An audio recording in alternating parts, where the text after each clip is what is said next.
la Haggadah, mais j'espère plusieurs points très intéressants, entre autres donc les 4 questions Manishtana, et puis ensuite on va faire la vraie réponse à Vadi Maïnou, qui est l'essentiel de la Haggadah d'une certaine manière, comme on verra.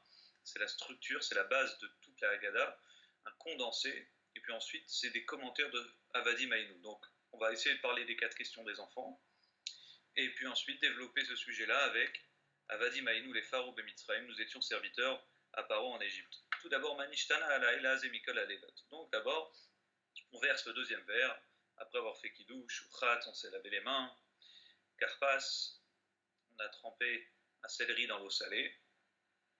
Enfin, Yachat, on a coupé la matzah du milieu en deux. Et là, Magid. Donc, avant Magid, ça veut dire réciter la Haggadah. Et pour réciter la Haggadah, on doit d'abord verser un deuxième vers. Et puis, une fois qu'on a versé notre deuxième vers, là, Aben Shoel, c'est écrit dans la Haggadah, l'enfant peut poser la question.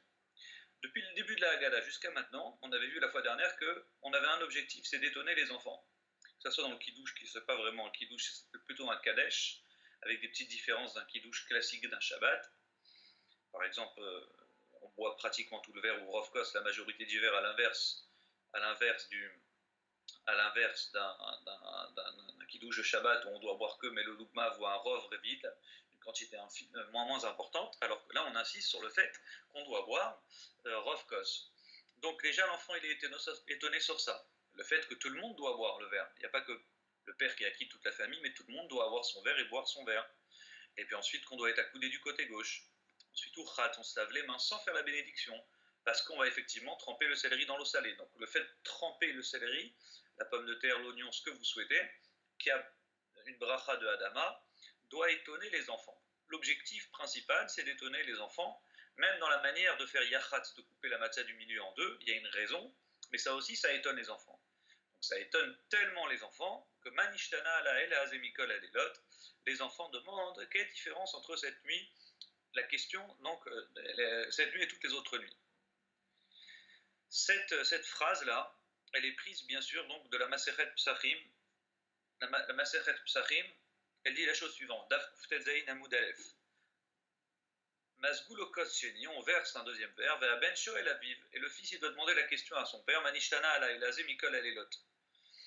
Donc on voit que c'est l'enfant qui doit poser une question. C'est tellement important que ça se fasse sous forme de question, le récit de la sortie d'Égypte, que si jamais la nous dit, si jamais le type n'a pas d'enfant, alors sa femme lui pose la question. S'il n'a pas de femme, il se pose la question à lui tout seul. Il se pose les questions à Manishtana tout seul. Et ensuite, il se fait la réponse. C'est étonnant, intéressant, mais pourquoi? On va mettre que c'est important de passer par ce stade de questions. On verra après pourquoi. Il faut savoir, sur ce Manishtana et ces 4 questions qu'on verra après, que la 4e question, d'être accoudé ou pas accoudé, il y en a qui disent, pour quelle différence à la 4e question entre toutes les autres nuits où nous ne sommes pas accoudés, avec cette nuit-là de Pessah où nous sommes accoudés? Alors, sur ça, il faut savoir que cette question, elle a été rajoutée. À l'origine, ce n'était pas ça la 4e question. La 4e question, c'est pourquoi toutes les autres nuits nous mangeons de la viande grillée ou bouillie, les deux. Et cette nuit-là, on mange que de la viande grillée, en parlant du Korban Pessah. On voit que l'agneau pascal du soir, il doit être entièrement, complètement grillé. Et l'enfant, il voyait ça à cette époque-là, ce Korban Pessah, et il posait la question, pourquoi on mange une viande grillée? Et malheureusement, depuis la destruction du Beth Amikdash, on dit que cette question a été changée, puisqu'on ne peut plus apporter l'agneau pascal, le Korban Pessah, et on passe à une autre question qui est, pourquoi toutes les autres nuits nous mangeons assis ou accoudés, cette nuit-là nous mangeons seulement accoudés? Le Abarbanel, par rapport à ces 4 questions des enfants, il dit que pas seulement ces 4 questions, bien sûr, elles sont chacune une importance, mais on souligne dans ces 4 questions le paradoxe et le contraste entre les 2 questions et les 2 autres questions. D'un côté, on nous parle de la matzah, qui est censé nous rappeler l'asservissement des Juifs en Égypte. D'un côté, on nous parle du maror, des herbes amères. C'est la question pourquoi ce soir nous mangeons du maror, ça rappelle l'amertume. Et d'un autre côté, il y a 2 autres questions, elles font contraste, ou elles parlent au contraire d'une liberté. Elles parlent, nous sommes cette nuit-là accoudés, au sens où nous sommes libérés, donc c'est pourquoi nous sommes accoudés. On mange comme des hommes libres. Et enfin, on doit tremper. Le fait de tremper, la 2e question, ça aussi, ça fait référence à la liberté. Donc le contraste est intéressant. Pourquoi on a deux questions qui sont sur un sujet d'asservissement et de liberté? Mais ça va être les questions qui vont amener les réponses. Les parents, lorsqu'ils vont réciter la Haggadah, ils vont devoir expliquer: nous étions esclaves en Égypte, on verra après dans la réponse. Avadi Maïnou les Pharaons Bemitzraïm, nous étions serviteurs en Égypte, à Paro. On va raconter le stade d'asservissement, et puis ensuite, dans un second temps, on va parler de la liberté. Donc ces quatre questions, elles prennent leur sens, parce qu'on va raconter l'histoire depuis le début, l'asservissement, jusqu'à la liberté totale. Comme nous demande la Gemara, il faut impérativement, quand on va réciter la Haggadah, commencer par Gnout, et après, on va terminer Bishvar. Donc on commence l'histoire par, d'une certaine manière, une histoire qui commence mal, Matrilim Mignout, on commence avec une histoire un peu méprisable pour nous, comme on verra après, ça parle surtout de nous, notre comportement qui est un peu méprisable, et puis ensuite, Mesaïmim Bishvar, on termine avec des louanges à Dieu, Shvar.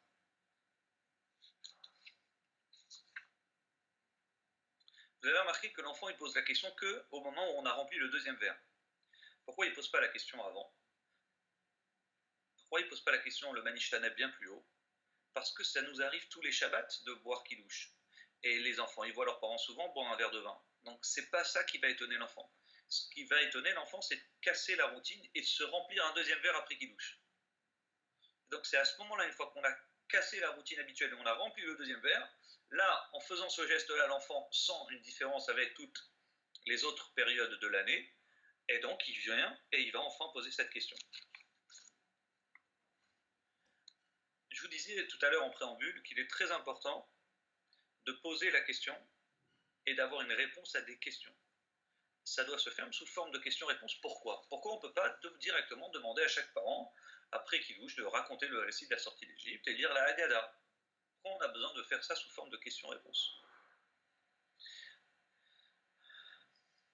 Le Ktaf Sofer, il répond, il ramène un point très important, il dit: cette nuit-là, du Seder, il y a une goucha particulière, il y a une sainteté particulière qui permet d'inculquer la Emouna, la croyance, dans le cœur de chaque juif et de chaque enfant. L'enfant étant ce qu'il est, il est à la fois fragile, mais à la fois une éponge, il peut absorber tout ce qu'on lui enseigne, et donc la Emouna est un moment propice pour lui, un moment de développement dans sa croissance, et donc aussi intellectuellement, et dans sa Emouna aussi. La Emouna va venir en lui, elle va s'incruster en lui ce soir du Seder. Et donc il est très important de faire participer l'enfant. Quand l'enfant il pose une question, on se rend compte que quand on va donner une réponse à quelqu'un qui a posé une question, et à plus forte raison un enfant, l'enfant est concerné, donc il est attentif, et donc il reçoit la réponse, et donc il comprend mieux ce qu'on lui enseigne. Tous les pédagogues, tous les profs qui enseignent vous raconteront qu'effectivement, ils préfèrent toujours attendre que les élèves posent une question pour leur dire ce qu'ils avaient envie de leur dire. Et limite, aujourd'hui, c'est une technique très connue chez les profs d'attirer la curiosité, donc lorsqu'on enseigne, en montrant des fois des paradoxes, des questions cachées, et puis on attend que les élèves posent la question pour en fait leur dire ce qu'on a vraiment envie de leur dire. Et là, on verra que quand les enfants ils sentent qu'il y a une réponse à une question qu'ils ont, alors automatiquement, tout est beaucoup plus compréhensible. D'ailleurs, j'ajoute qu'il est très important pour les enfants de comprendre les questions. Fut un temps, on récitait bien sûr les 4 questions, on apprend toujours à nos enfants de réciter les 4 questions, mais on leur apprenait en hébreu parce qu'ils parlaient hébreu. Aujourd'hui, à l'école, on leur fait en français. Et fut un temps, on leur apprenait en yiddish pour ceux qui parlaient yiddish, parce que il est très important que les enfants soient concernés, donc ils comprennent ces questions. Si un enfant il apprend toutes les langues, mais il oublie d'apprendre les 4 questions en français, ça devient un vrai problème. L'effort des 4 questions n'y est pas. Donc on insiste pour que l'enfant pose les questions en français et qu'il comprenne ce qu'il dit. Et une fois que l'enfant a compris ce qu'il dit, alors là, le père, il doit lui répondre. Et bien sûr, je vous dirais qu'il est très important que les parents aussi comprennent ce qu'ils disent. Donc, dans la réponse que les parents ils vont devoir faire, il est très important de faire un effort en français.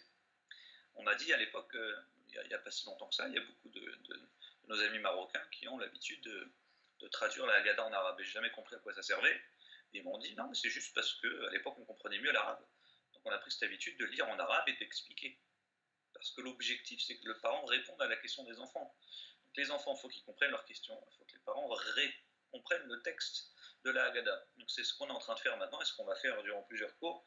On va essayer de comprendre le sens des réponses, le sens du récit qu'on est en train de raconter à nos enfants. Je vous dirai après que quand bien même vous n'arriverez pas à tout traduire à la Gada, parce que soit c'est difficile ou soit vous avez du mal, au moins lire un texte. C'est important de lire ce texte en français et de le comprendre et de l'enseigner à nos enfants. C'est le texte qu'on verra après, c'est la réponse aux 4 questions, c'est Avadi Maïnou les Pharaons Bemitzrayim. Donc, Manishtana ala elazé. Donc une fois qu'on a rempli ce deuxième vers, l'enfant il pose la question, quelle différence entre cette nuit et toutes les autres nuits? Ici, les enfants sont mis en valeur. Pourquoi les enfants sont mis en valeur? Vous savez l'importance des enfants, le soir de Pessah, les enfants sont très importants parce que c'est les enfants qui vont d'une certaine manière faire le parallèle avec la sortie d'Égypte. En Égypte, on dit tout a commencé à cause des enfants. Je vais essayer de développer un peu cette idée. À savoir que Paro, à l'origine, les Égyptiens, qu'est-ce qu'ils ont fait? Pourquoi ils ont asservi le peuple juif? Pourquoi ils les ont rendus esclaves? Question simple. Pourquoi? C'était pas des sauvages, les Égyptiens, c'était pas des voyous ou des sauvages. C'était un peuple civilisé, probablement le peuple le plus civilisé de l'époque. Qu'est-ce qui leur est passé par la tête du jour au lendemain de dire on va asservir tout un peuple juif? La réponse, elle est écrite claire dans le passage. Ils ont eu peur de la démographie. Ils ont eu peur de la démographie égyptienne, israélite, en voyant que les mamans juives, elles avaient de plus en plus d'enfants et de plus en plus forts en plus, les enfants qu'ils avaient. Donc ils ont eu peur. Ils se disent, attends, ils sont 5%, 7%, 20% de la population. Et le texte du Chumash nous dit, Paro a dit, si jamais il y aura une guerre, alors le peuple d'Israël va se joindre à nos ennemis et ils vont faire guerre avec eux contre nous. Ce qu'on appelle en français aujourd'hui la cinquième colonne. C'est toujours le risque, hein, tout le monde pense à la cinquième colonne. Donc, voyant la démographie israélite augmenter, Paro il a eu cette idée géniale d'asservir le peuple juif. En les asservissant, il s'est dit les parents vont être fatigués, épuisés, et donc automatiquement, c'est terminé, ils n'auront plus envie, ils vont être dégoûtés d'avoir des enfants pour qu'ils soient serviteurs de père en fils, ça ne nous sert à rien, ils vont être épuisés au travail, et donc ils vont arrêter d'avoir des enfants. C'est là où on voit que malgré tout, ils ont continué à avoir des enfants. Paro il disait Pen Irbe de peur qu'il augmente, et le passage qui dit Ken Irbe. Dieu il dit ainsi, ils vont oui augmenter, toi tu t'inquiètes de ça, alors je vais faire en sorte qu'ils augmentent encore plus. Et c'est ce qui va se passer. Et donc, on raconte que les enfants, ils ont la démographie israélite.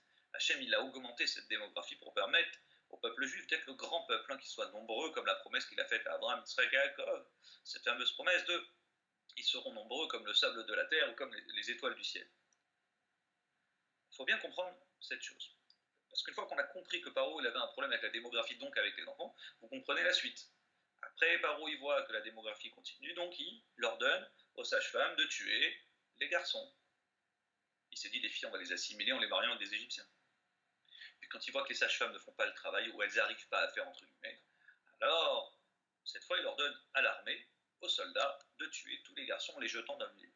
Donc ici, on voit vraiment Paro, cette peur et cette haine de la démographie et de l'enfant juif, et des souffrances qu'il faisait aux enfants, soit en les noyant dans le Nil, ou soit en les égorgeant pour se baigner dans leur sang, pour se guérir de sa lèpre, comme ça ses médecins lui conseillaient.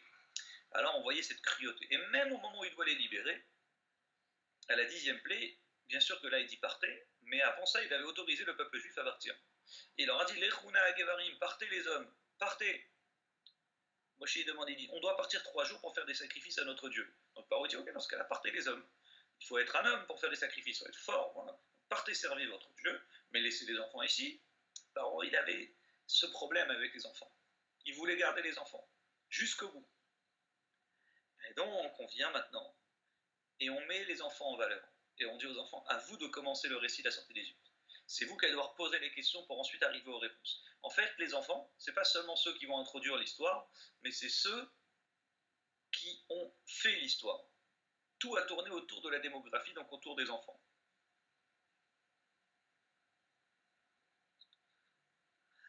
Alors, comme je vous ai dit, celui qui n'a pas d'enfant, il doit se poser les questions à lui-même. Pourquoi? Pour les raisons que je vous ai mentionnées tout à l'heure, c'est-à-dire amener une question pour apporter des réponses. Et effectivement, on répond aux questions. On répond à ces questions-là, comme on verra après.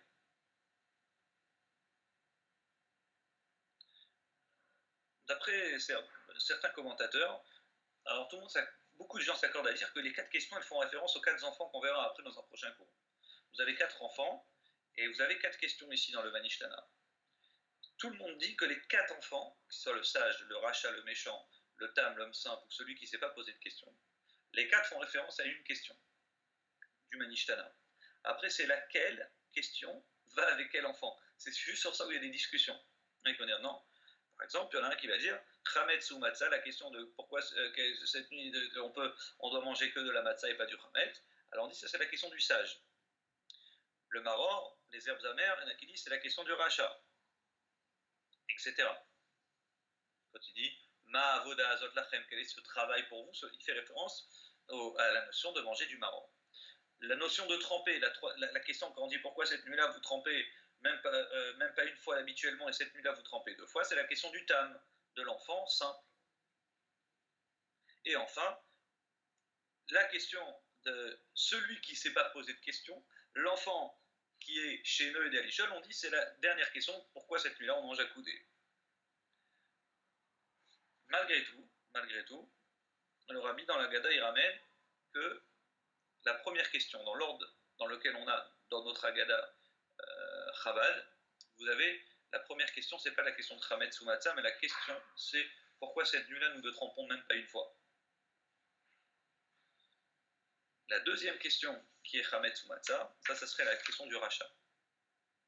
On pourrait dire qu'elles sont en ordre Chacham, Racha, Tam et Eno Yodé Alishol. Et il y a un lien intrinsèque entre chaque question avec chaque personnage, comme on verra après. Manishtana. En hébreu, tous les hébraïsants, tous ceux qui parlent bien ivrite, ils diront en hébreu ce mot ma, c'est pas une vraie question. On aurait dû dire plutôt la manishtana. Pourquoi? Ou tout au moins madoua. Pourquoi? Donc pourquoi on dit ma, ce simple mot ma? Alors, le ma, même he, il fait tout simplement en fait référence au pasouk. Rappelez-vous, la Haggadah, elle est construite en fonction de ce que le pasouk nous demande de faire. Donc là, que ce soit les questions et les réponses, cette idée qu'on fasse des questions pour apporter des réponses, c'est la Torah elle-même qui nous le dit. La Torah elle nous dit qui shalcha bincha, lorsque ton fils te questionnera, alors là tu raconteras, tu diras veigata, tu raconteras, igata c'est un mot agada. Donc il faut attendre que les enfants posent la question et là tu raconteras. Donc même les mots manishtana, les fameuses 4 questions de ma, le mot ma et pas lama, c'est repris des mots du pasouk. Quand le pasouk il fait référence aux 4 enfants que je vous ai parlé tout à l'heure. Ces 4 enfants, ils ont des questions, au moins 3. Et dans leurs questions, ils vont demander toujours ma. Ma edut vachukim, quel est le edut et les chukim? Ma avoda azot lachem, quel est ce travail pour vous? Mazot, qu'est-ce que ça? La question de celui qui ne s'est pas posé. Le simple mazot. Donc ici, on voit que le texte de la Torah, il dit le mot ma. Et donc même les questions du Manishtana sont reprises donc des 4 personnages bibliques du Chumash. Donc on reprend aussi le même ma, Manishtana. D'ailleurs, ma, ce n'est pas vraiment une question. Comme je vous ai dit tout à l'heure, dans la question, je vous ai donné une petite brin de réponse. On ne dit pas lama, parce que lama, c'est une question forte. Ma, c'est plutôt un étonnement. C'est une question plus douce. C'est un étonnement. Je sais qu'il y a une réponse et j'attends la réponse. Donc, ma, tovu alecha Yaakov. Qu'est-ce qu'elles sont belles? C'est pas une question pourquoi sont-elles belles, tes tantes Yaakov. Ma tovu. C'est qu'est-ce qu'elles sont belles? C'est une question qui a d'une certaine manière une affirmation.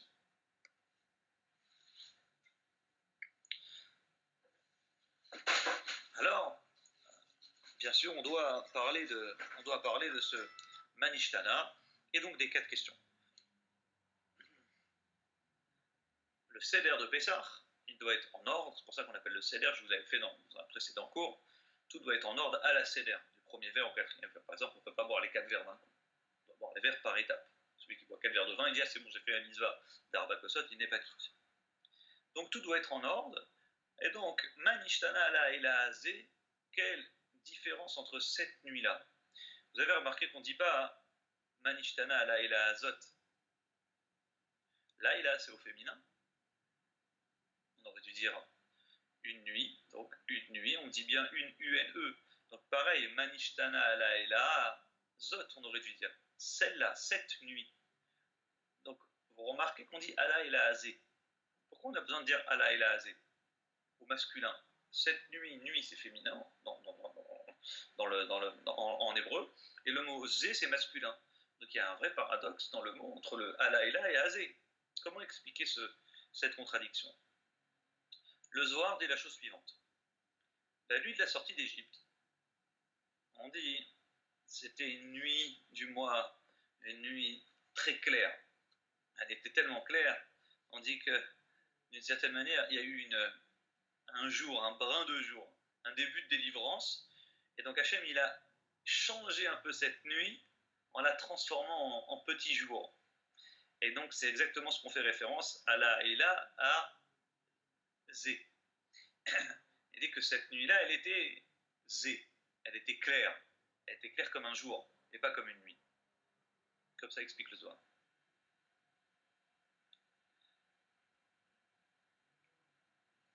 J'ai lu une autre réponse très intéressante sur la et la Zé, qui dit qu'en réalité, Laïla c'est féminin et Zé c'est masculin. Habituellement, une femme qui a beaucoup moins de mitzvot qu'un homme. Toutes les mitzvot positives qui dépendent d'un temps, elles sont exemptées, c'est la règle. Et donc on fait référence ici au fait que Laïla, cette nuit-là, qu'on appelle la Laïla nuit, ça fait référence aux femmes où habituellement elles sont exemptées des mitzvot, on retrouve une notion de mitzvah cette nuit-là, autant chez les hommes que chez les femmes. Habituellement, les hommes ont plus de mitzvot que les femmes. Or, la Haggadah ici, elle vient nous faire refléter l'idée que toutes les femmes ont l'obligation de faire le Seder de Pessah comme les hommes, premier point. Et Manishtana, Laïla Zé, c'est quoi Laïla Zé au masculin? Et cette nuit-là, elle a plus de mitzvot que toutes les autres nuits. Donc pas seulement que les femmes, elles ont autant de mitzvot que les hommes, mais surtout la nuit qui est au féminin, qui habituellement c'est une nuit, il y a moins de mitzvot que le jour. Par exemple, on retrouve l'idée que toutes les mitzvot qu'on fait, que ce soit loulav, tfilin, tout ça, ça se fait le jour, pas la nuit. La nuit, entre guillemets, au féminin, il y a moins de mitzvot. Or, on voit que cette nuit-là, elle est différente de toutes les autres nuits. La preuve, c'est que cette nuit-là, il y a plus de mitzvot que toutes les autres nuits. En commençant par le Hallel, c'est la seule nuit où on va faire le Hallel à la synagogue. C'est la seule nuit où on voit toutes ces mitzvot, en commençant par les Abkadver, c'est une mitzvah des Rabbanan Swat, il y a la mitzvah de la Torah, de la Matzah, la mitzvah du Maror. Donc on a toutes ces mitzvot qui viennent, et donc une nuit qui est une simple nuit où habituellement il y a moins de mitzvot, comme une femme qui aurait moins de mitzvot, ici on retrouve une nuit remplie de mitzvot. Allah et la Azé, une nuit masculine, une nuit qui amène beaucoup de mitzvot.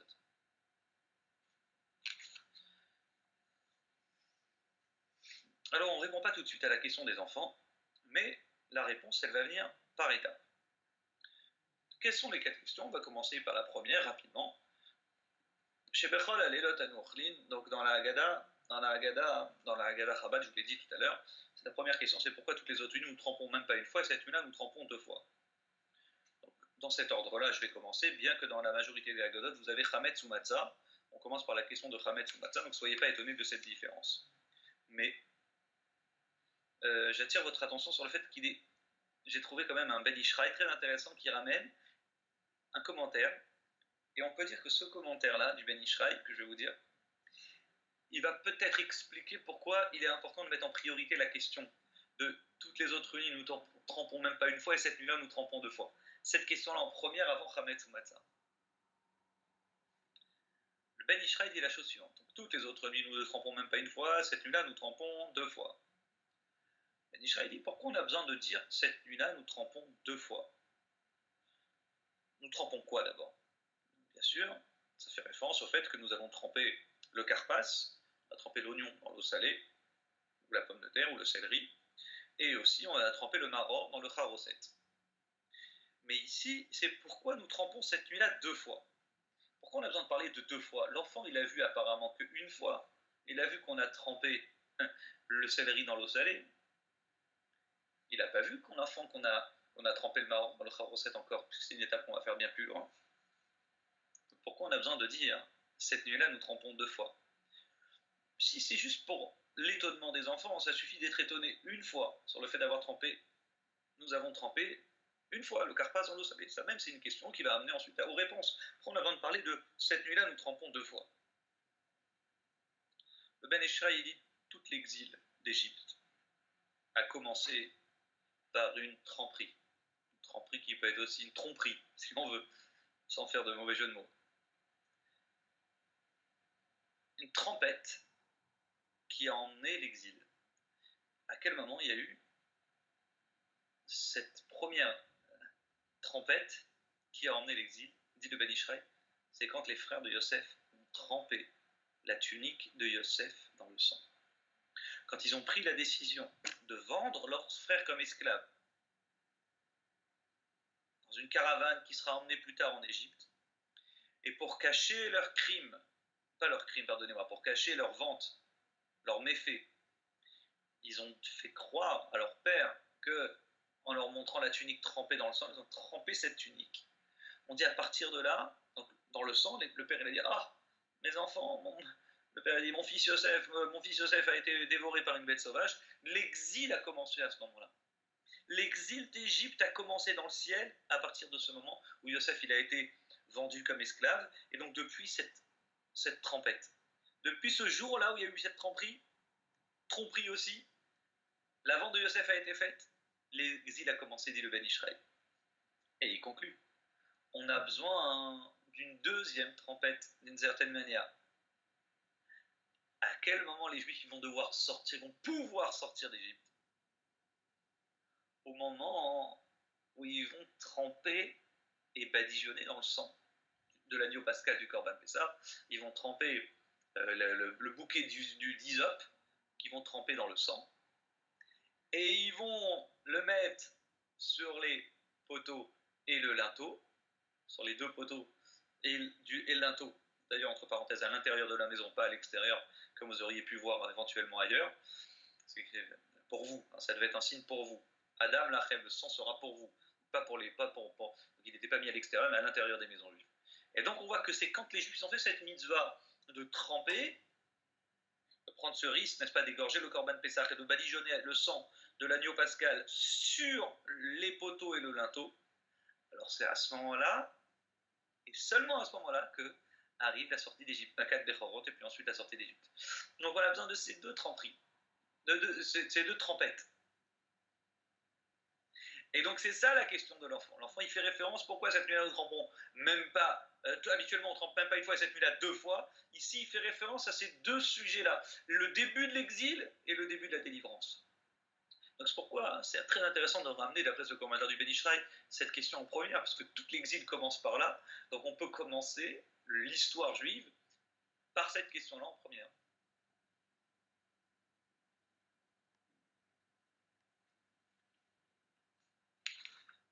Ensuite, dans toutes les autres nuits, nous mangeons du chametz ou de la matzah. Cette nuit-là, nous mangeons kulo matzah, que de la matzah. Alors, c'est important ce que je vais vous dire maintenant, parce que ça va expliquer un point qui est, quelle est cette question fondamentalement? Si c'est pour parler de la matzah aux enfants, j'ai un problème. C'est que juste avant dans la Haggadah, vous avez écrit Elachnaania, voici le pain de misère qu'ont mangé nos pères en Égypte. Donc, si on dit aux enfants, voici le pain de misère, on leur explique c'est quoi la matzah, on coupe la matzah du milieu, on leur montre c'est quoi le pain d'un pauvre. C'est comme un pauvre, il achète une demi-baguette, il par réflexe, il prend jamais une baguette complète, il achète sur 50 centimes la demi-baguette, et on dit le pain de misère, on coupe la matzah du milieu pour expliquer à nos enfants, voici le pain de misère qu'ont mangé nos pères en Égypte. Donc déjà l'enfant, il sait c'est quoi la matzah. Donc sachant c'est quoi la matzah, puisqu'on lui a expliqué dans le texte d'avant, voici le pain de misère, quelle est cette question qu'il va demander sur cette nuit-là, nous mangeons du chametz ou de la matzah, et cette nuit, habituellement chametz ou matzah, et cette nuit-là que de la matzah. La question de l'enfant, c'est pas à savoir qu'est-ce que c'est que la matzah. La question c'est pourquoi cette nuit-là, on mange que de la matzah. J'ai compris. Il va dire, papa, j'ai compris c'est quoi la matzah. J'ai compris. La matzah, tu m'as dit, c'est ce que nos pères ont mangé en Égypte, en terre d'Égypte. Et pourquoi on doit manger que de la matzah? Pourquoi on ne peut pas mélanger ça avec du chametz? Mangeons de la matzah, faisons le rappel de la matzah du pain de misère, mangeons aussi du chametz. Donc pourquoi spécialement que de la matzah? Et pourquoi manger de la matzah? Donc ça c'est la vraie question de l'enfant. Pourquoi manger et que de la matzah? Et c'est là où la question prend tout son sens. On pourrait manger matzah et chametz en même temps. Donc là, après, va arriver toute la sortie d'Égypte et l'explication de ce que c'est que Pessah aux enfants. Ensuite, bien sûr, on va poser la même question pour les légumes. Pourquoi à toutes les autres nuits nous mangeons toutes sortes de légumes et cette nuit-là nous mangeons du maror? Ici, le maror, ça fait référence à de l'amertume. Donc pourquoi on a besoin de manger ce légume-là, ce maror? Et vous allez me dire, oui, mais là, on mange plein d'autres légumes pour le coup. On ne mange pas que du maror, on commence par le carpas, par le céleri, puis ensuite on va manger d'autres légumes. Le point ici important, c'est maror. Maror, ça veut dire, c'est même pas un nom de salade, le maror, en vérité. Maror, c'est pas un nom, cette nuit-là, c'est amer. Tout ce qu'on va manger, ça va avoir un goût d'amertume. Le céleri, on nous raconte cette eau salée. On nous pose des questions. La maror, en tant que tel, ça a un goût amer, mais c'est pas seulement le goût qui est amer, c'est l'histoire de ce maror. Tout ce qu'on va manger ici, c'est pas quelque chose de douceur. Il n'y a pas de gâteau au miel qu'on va manger comme avant Rosh Hashanah, mais ça a un goût, ce laitue-là, il a un goût d'amertume. Et donc c'est surtout ça la question. Pourquoi c'est maror? Pourquoi cette nuit-là, elle est maror, elle est amère? Et enfin, on va arriver à la dernière question, qui est pourquoi toutes les autres nuits nous mangerons assis à côté. Comme je vous l'ai expliqué, cette question elle est venue bien plus tard dans l'histoire juive, et elle a été changée par la viande grillée. Donc pourquoi cette nuit-là nous mangeons que accoudés? Et il faut savoir que Béhémet, à l'origine, cette question n'existait pas. Pourquoi cette question n'existait pas? Tout simplement parce que toute l'année, les gens y mangeaient accoudés. La Mishnah ne ramène pas cette question d'accoudé parce que Béhémet, les gens naturellement, ils mangeaient accoudés à l'origine. Donc du fait qu'ils mangeaient toute l'année accoudés, un peu comme ça, sur un genre de canapé, allongé sur le dos, côté gauche, donc du coup, apparemment, ils disaient, les Romains, c'est la manière des Romains de manger en plus, ils disaient que ça facilitait la digestion de manger allongé. Bon, je ne sais pas quel médecin ils avaient, mais comme ça, ils expliquaient.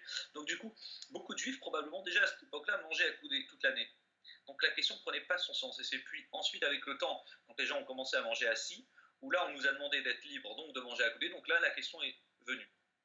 Puisqu'on a perdu l'ancienne question du Corban Pessah de l'agneau pascal, donc on a ramené cette question, pourquoi cette nuit-là nous mangeons que accoudé? Pourquoi? La question c'est pourquoi Béhémet on a besoin de s'accouder?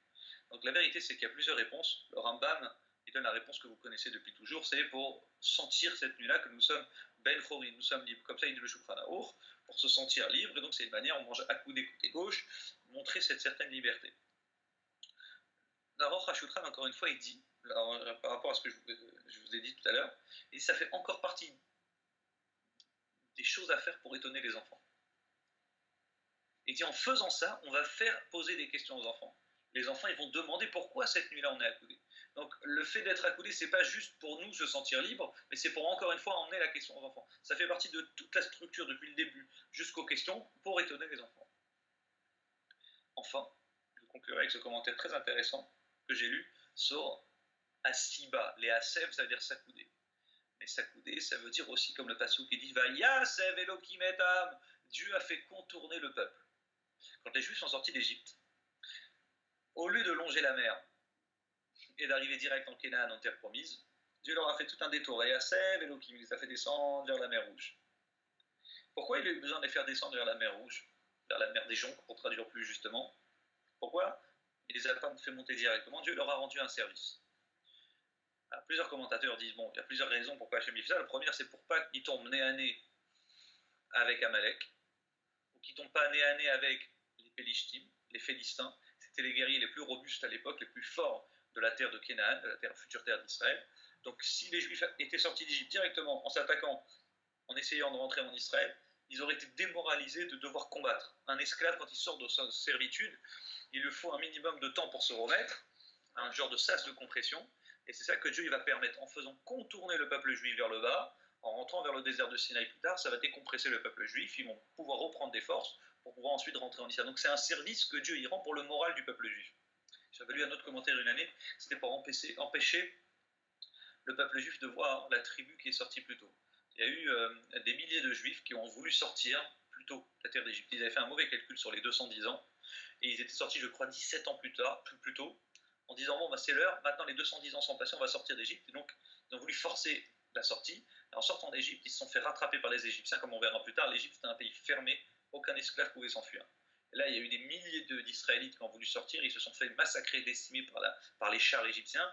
ils les ont massacrés, tués, et ils sont restés leurs cadavres morts dans le désert. Et donc si eux qui avaient longé pour prendre leur raccourci pour rentrer en Israël, les Juifs étaient passés par là, ils auraient vu tous leurs amis, tous leurs frères, les bénis Israël qui étaient morts, là, qui longeaient le sol, ça les aurait démoralisés, donc Dieu les a fait contourner. Donc Vayasev Elohim, Dieu rend service au peuple juif en les faisant sortir d'Égypte, il fait contourner le peuple. Donc, ici on fait référence à Dieu, on remercie Hachem en nous-mêmes, en étant Messef, en se détournant, en se mettant de côté, et pas en se mettant d'une manière classique. Une fois que les enfants ont posé les 4 questions, on va arriver à la réponse. Donc la réponse que je vais vous donner maintenant, c'est très important, parce que le texte que je vais vous lire, que vous avez dans votre Haggadah, c'est le texte de la Haggadah type. C'est ça qui répond aux questions des enfants. Et ce texte-là, je vous disais tout à l'heure, est très important de le comprendre et de le lire et de le traduire. Et quand bien même on n'aura pas le temps de faire d'ici et toute la Haggadah, au moins se concentrer sur ce texte, ça sera déjà très très bien. Donc vous l'avez dans votre Haggadah, et je vais lire avec vous mot à mot, parce que vous allez voir, il y a des dizaines de questions, des dizaines et des dizaines de questions sur ce texte-là. Avadim aïnou les Pharaons bemitzraïm. Nous étions esclaves à Paro en Égypte. Yotzienu Hachem Elokeinu Misham. Hachem nous a fait sortir, Hachem notre Dieu nous a fait sortir Misham, de là-bas. Beyat Razaka, avec une main forte. Wizro Anetouya, il y a un bras étendu. Les deux, main forte, bras étendu.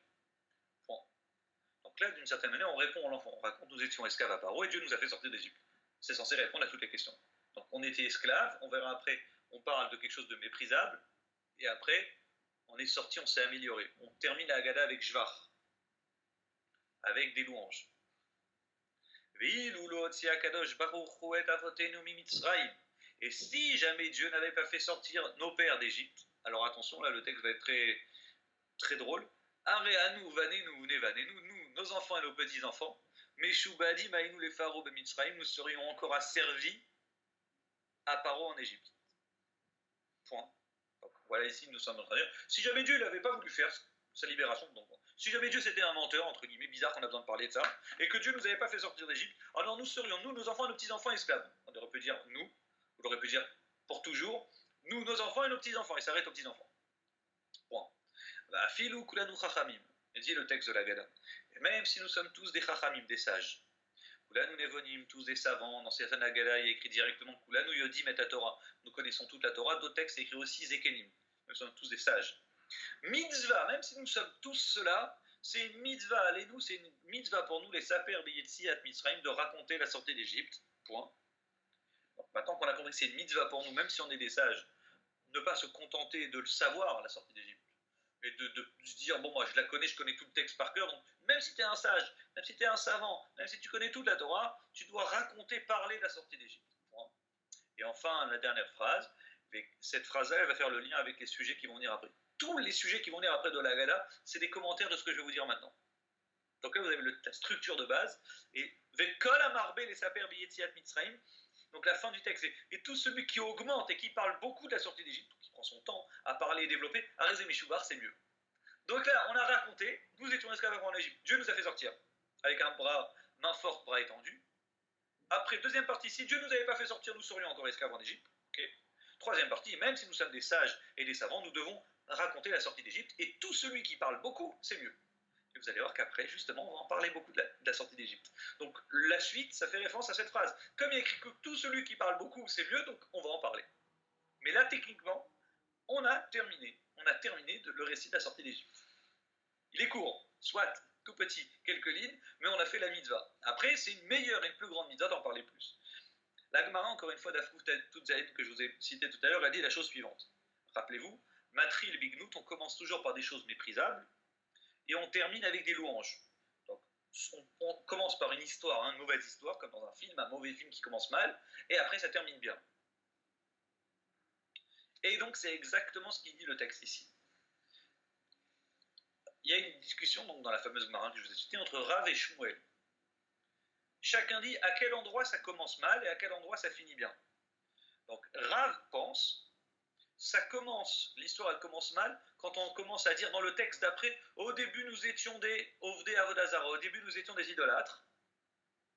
Et après on va dire une phrase, Arshav Kervanu Amakom la Avodato, et puis ensuite Dieu nous a approchés de son service. On est devenus donc les serviteurs de Dieu en recevant la Torah. Donc on était idolâtres, Torah. Là ça commence mal, ça finit bien. Donc dans une seule phrase, il parle du gnout, de sujet méprisable et du sujet qui finit bien. Shmuel dit la chose suivante. Non, c'est pas comme ça. Shmuel, il se base sur nos textes à nous, que je vous ai lus, et il dit Avadi Maïnou les pharaons. Quand on dit nous étions serviteurs à Paro en Égypte.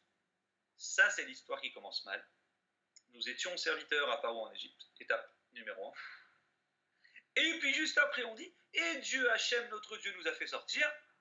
Quand on dit Hachem, notre Dieu, nous a fait sortir, là, c'est l'histoire qui finit bien. Donc, l'asservissement se retire, et donc on fait des louanges à Dieu du fait que Dieu nous a retiré cet asservissement. Point. Donc à deux endroits, il y a une discussion entre Rav et Shmuel, à quel endroit on fait ce que la Torah et la Gemara nous demande de faire, de commencer par Gnout et terminer par Jvar. Quelle différence entre les deux? J'ai lu un commentaire qui Rav et Shmuel, qui dit que quelle différence entre les deux, c'est qu'il y en a un qui pense que le corps, dans l'histoire de la sortie d'Égypte, le corps est plus important que l'âme, et d'autres disent que pour la sortie d'Égypte, l'âme est plus importante que le corps. En d'autres termes, Rav pense que même si la sortie d'Égypte, c'est une belle histoire, malgré tout, la neshama, quand l'âme est prise en asservissement, c'est plus grave que le corps. Et donc pour Rav, lui, il dit du fait que l'âme est prioritaire sur le corps, je commence mon histoire qui est terminale avec au départ, nous étions des idolâtres. Mitrila Ovdei Avodazara. De là, en disant ça, j'explique que l'âme va mal, et ensuite je dis, nous avons reçu la Torah, Dieu nous a approchés de son service, et donc, maintenant, notre Neshama, elle a été libérée, on s'est attaché à Dieu, à la Torah. À l'inverse, Shmuel, il n'est pas d'accord. Shmuel dit non, c'est le corps ici. Le récit de la sortie d'Égypte, c'est un homme qui travaille, qui est libre, donc c'est le corps qui est mis en valeur. Donc nous étions esclaves, on commence le gnout, le sujet mépris à part. Avadi Maïnou les pharaons, nous étions serviteurs à Paro en Égypte, là c'est le sujet méprisable, et puis tout de suite après on dit Hachem, notre Dieu, nous a fait sortir avec une main forte. Donc là, notre corps a été libéré. Donc c'est de là l'histoire qui commence mal pour Shmuel, c'est ici de Avadim, le texte que je vous ai lu. Et il finit bien avec Vadiotsi et nous, Hachem nous a fait sortir d'Égypte. Effectivement, il faut savoir que toujours le Ktav Sofer que je vous ai apporté tout à l'heure, c'est le fils du Khatam Sofer. Il dit que ça fait référence à l'image, Dieu il a besoin de nous rendre esclaves en Égypte pour nous nettoyer. On a besoin d'être nettoyé. Effectivement, on était en Égypte et le peuple juif s'est assimilé complètement au système égyptien. C'est la partie de l'histoire qu'on ne raconte pas aux enfants. Souvent, dans la Haggadah des enfants, on a tendance à voir des Streimel avec nos ancêtres avec des Streimel, avec des grandes péotes. La vérité est tout autre. Malheureusement, nos ancêtres, ils étaient complètement asservis et assimilés au peuple égyptien. Comme on verra dans la suite de la Haggadah, si Dieu il avait gardé encore quelques mois ou quelques années le peuple juif en Égypte, il aurait été tellement assimilé qu'on n'aurait pas pu sortir d'Égypte. On aurait été sous l'emprise totale des impuretés égyptiennes. On est arrivé à la 49e porte d'impureté, et encore la 50e porte était terminée. Donc, Béhémet, que le peuple juif, à cette époque-là, était assimilé, sauf 4 avantages qu'ils avaient gardés, comme on verra après le Midrash, ils disent surtout leur langue, ils parlaient toujours l'hébreu, et les mariages interdits, ils faisaient attention à ne pas faire de mariage interdit, et leurs vêtements, etc., leur tzniout. Et donc, on dit ici, le sujet important, c'est que le peuple juif, il a besoin, comme un vêtement qui est sale, avant d'être posé, on doit le nettoyer, et on doit enlever toutes les saletés. Donc on a besoin de passer par cet asservissement et voir tous ces miracles. Une fois qu'on va voir tous les miracles, on va voir la grandeur de Dieu. Et j'attire votre attention sur les miracles, les 10 miracles qui vont être faits. C'est pas juste un cirque où Dieu il envoie des sauterelles, des grenouilles, des machins, des bêtes sauvages. Non. Chaque miracle, il a un objectif, comme on verra après. Dans les 10 plaies d'Etzar, Hadash, Be'achav, il y a 3 groupes d'Etzar, Hadash, Be'achav, avec 3 objectifs différents. Les plaies, chacune a un avantage, et après il y a des groupes de plaies qui vont avoir un objectif en commun. Et ça, c'est tout un autre jour qui va apprendre au peuple juif, dans un premier temps, que je suis Dieu, ensuite je suis Dieu Beker, Evares dans la terre, et ainsi de suite, et après que je suis Dieu qui est au-dessus de la nature. Alors, on reviendra sur ces sujets-là, mais quoi qu'il en soit, le juif a besoin d'être avadim, esclave, pour ensuite se travailler, voir la libération et s'attacher à Dieu, et être ensuite l'esclave, le serviteur de Dieu. Alors, première remarque sur ce texte que je vous ai lu, c'est Avadim Aïn. Avadim, nous sommes serviteurs à Paro en Égypte. Avadim. Et ensuite on dit Meshubadim. Regardez dans la suite du texte. Nous étions serviteurs à Paro en Égypte, esclaves, et puis ensuite, si Dieu ne nous avait pas fait sortir, nous serions encore Meshubadim. asservi, mais c'est un autre sort d'asservissement. Quelle différence entre les deux? Donc le Malbim il dit la chose suivante. Malbim, vous connaissez, donc c'est un grand commentateur du Tanar. Il dit que l'étape numéro 1 de Paro, c'est d'asservir le peuple juif. On est des esclaves, comme vous avez connu des esclaves sur Terre, hein, vous avez vu, mais l'histoire des esclaves dans le monde, malheureusement, des gens qui sont esclaves, il y a eu à cette époque-là. Donc Eved, être esclave, serviteur, c'est grave, mais c'est pas si grave que ça, parce que c'est supportable. À partir du moment où on te donne de quoi manger, boire, dormir, on te donne une maison pour vivre, tu as une femme et tes enfants, t'es juste un esclave, t'es un bon homme des ménages, mais au moins tu as de quoi manger, tu as de quoi boire, c'est pas Auschwitz. L'étape d'après, c'est Meshubadim.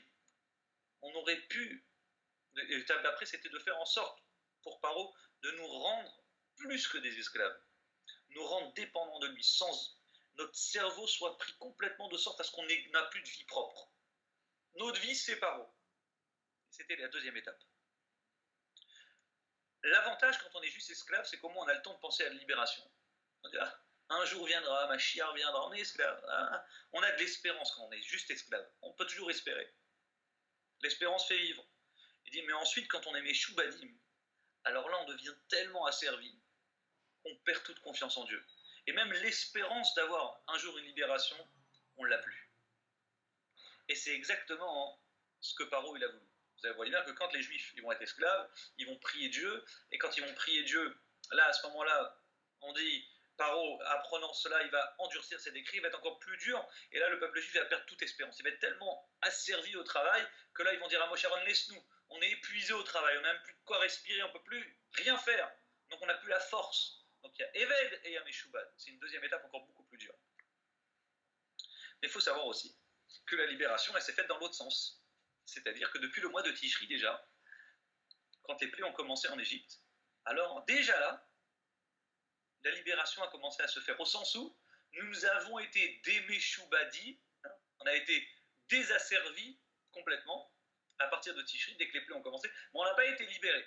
On avait juste été tranquille en confinement chez nous à la maison pendant que les Égyptiens prenaient leurs claques. Et puis ensuite, on a été libérés complètement. Là, c'est le soir de Pessah, là, la Seder. Mais tout a commencé au mois de Tishri. Donc déjà 6 mois avant, il y a une marloquette en tout cas, mais le Midrash, d'après un avis dans le Midrash, c'est ils sont sortis ils ont commencé à être libérés psychologiquement déjà depuis le mois de Tishri, donc 6 mois avant la libération que vous connaissez. Et donc avec ce texte-là que le père va lire, alors là j'ai lu plusieurs commentaires qui vont un peu dans tous les sens, mais ce qui est sûr, c'est qu'à partir de ce texte-là, on répond aux questions des enfants. Alors à quelles questions, c'est ça tous les commentaires que je vous ai cités, à quelles questions on répond des enfants? Et combien de questions, n'est-ce pas? Est-ce qu'on répond à tout ou pas? Globalement, bon, on peut dire, on a donné au moins des éléments aux 4 questions pour avoir une réponse. Alors là, on a laissé personne des enfants sur le carreau. Avec ce texte qu'on a lu, on a répondu au problème. On a répondu à la première question, pour ceux chez qui c'est la première question, Matzah Hametz. On était esclaves, donc comme on était esclaves, Dieu nous a fait sortir, donc on a dû être libérés, et la pâte a pas eu le temps de gonfler. La quatrième question, pourquoi on est accoudé? Justement parce qu'on est libéré. D'autres qui disent non, c'est une réponse générale et l'enfant après il doit développer lui-même les réponses, comprendre comment ça répond à chaque chose. C'est une base pour expliquer les réponses. Mais le Abarbanel, et pour revenir avec ce fameux Abarbanel que je vous ai cité tout à l'heure, rappelez-vous, Abarbanel dit qu'il y a un contraste entre deux questions et deux questions. Deux questions, Matzah et Maror, qui parlent d'asservissement, et on a deux autres questions qui parlent de libération, accoudé et trempé. Alors ici, on a la réponse. C'est que oui, nous étions esclaves, et nous sommes libérés. Donc on commence à donner, oui, pourquoi on a deux questions, on a deux sujets ici qui font référence à l'enfant, à l'asservissement, parce qu'on était esclaves, à Vadim Aïnou. Ah, maintenant tu dis pourquoi on a deux questions, on a deux sujets qui amènent des questions plutôt de libération, parce qu'on a été libérés. Donc on répond, d'après le Abarbanel, à la question des enfants, à ce paradoxe entre les deux et deux, dans ce texte de Vadim Aïnou, les pharaons Babitzraïm.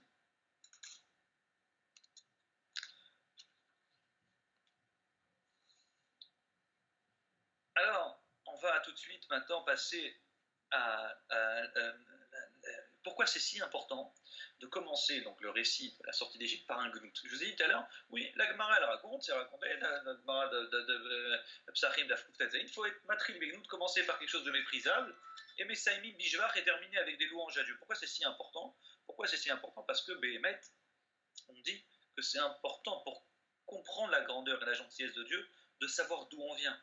Quand on sait d'où on vient, on sait dans quelle obscurité on était, et on se rend compte, on prend conscience que Dieu, là où on était, Dieu nous a libérés, il nous a extirpés d'Égypte par grande bonté, sans aucune raison de notre part.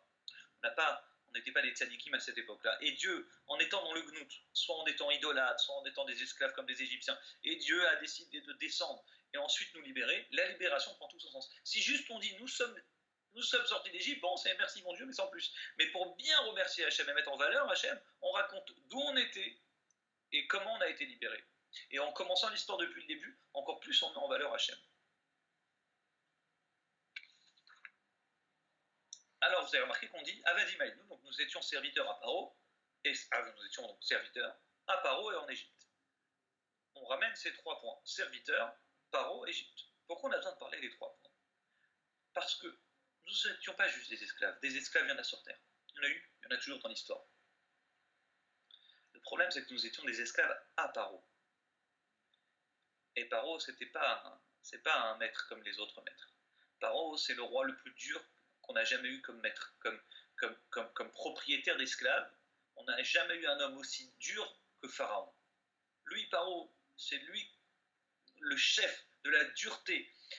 Qui est-ce qui a donné l'exemple d'un dur envers ses esclaves? C'est ce Pharaon, c'est Paro. Et donc dans ce texte, on fait référence aussi à l'Égypte. Si on avait été juste esclave, on aurait pu s'en sortir. Si on avait été juste esclave avec un maître, on aurait pu encore s'en sortir. Peut-être, mais on aurait pu. Mais à plus forte raison, quand on est avec des esclaves, à Pharaon et en Égypte, quand on a les 3 en même temps, alors ce trio-là infernal d'être des esclaves par un maître dur et dans un pays difficile, alors là on n'a aucune chance de sortir. Et on met en valeur cette idée qu'on n'aurait jamais pu sortir d'Égypte. Et nos maîtres nous enseignent que jamais personne, aucun esclave à cette époque-là a pu sortir d'Égypte. Jamais. On a toujours vu dans l'histoire des gens qui se libèrent, qui s'évadent, ça arrive, ça arrivera toujours, mais en Égypte, c'était jamais arrivé. Et que maintenant qu'on a compris que nous étions des serviteurs à Paro en Égypte, et donc on était des esclaves, impossible pour nous de sortir, et quand même Dieu nous a fait sortir. Donc encore une fois, on est en train de mettre en valeur et remercier Hachem. D'ailleurs, il est bien de préciser que un esclave, il a 3 manières possibles de se libérer.